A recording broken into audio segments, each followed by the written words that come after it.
Offer offer offer இன்றைக்கி நம்ம ஷாப்புக்கு பார்த்தீங்கன்னா எக்ஸ்போர்ட் குவாலிட்டி ஃபஸ்ட்டு குவாலிட்டி உளுந்தம்பருப்பு வந்திருக்கு. நம்ம கடை எங்கே இருக்குன்னு சொல்லி பார்த்தீங்கன்னா தேனி வடவுதுப்பட்டியிலேருந்து கலெக்டர் ஆஃபீஸ் போகிற ரோட்டில் வந்து நம்ம கடை இருக்குது. உளுந்துலேயே பார்த்தீங்கன்னா 4-5 வெரைட்டி இருக்குது. ஒரு வெரைட்டி பார்த்தீங்கன்னா மாவு நல்லா பொங்கி வரும், ஆனால் இட்லி சுட்டிங்கன்னா லப்பர் மாதிரி கல் மாதிரி இருக்கும். இது பார்த்தீங்கன்னா ஆந்திராவில் ஜிலேபி போடுறதுக்கான உளுந்து. இன்னொரு ஐட்டம் இருக்குது, மாவு நல்லா பொங்கியே வராது. அந்த ஐட்டம் பார்த்தீங்கன்னா கேரளாவில் கொலா புட்டுக்கு போகிற ஐட்டம். இன்னொரு ஐட்டம் இருக்குது, அதை வந்து உளுந்தம் பத்தன்னு சொல்லுவாங்க. இதை என்ன பண்ணுவாங்கன்னா அப்பளத்துக்கு போடுவாங்க. மாவாட்டி விற்கிறவங்க பார்த்திங்கன்னா உள்ளே போட்டு மிக்ஸ் பண்ணி விட்ருவாங்க. இந்த மாதிரி உளுந்துலேயே நிறைய வெரைட்டிகள் இருக்குது. ஆனால் நம்மக்கிட்ட இருக்கிறது பார்த்திங்கன்னா ஒரிஜினல் நாடு உளுந்து, அதாவது இட்லி தோசை உளுந்த வடைக்கு 100% கேரண்டியான மாவு.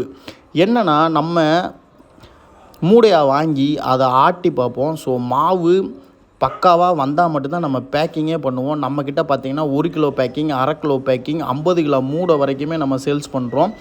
இந்த 100% ரிசல்ட் கிடைக்கக்கூடிய உளுந்து வேணும் அப்படின்னா இந்த நம்பரை காண்டாக்ட் பண்ணுங்கள். இதோட விலை 110 ரூபா மட்டும்.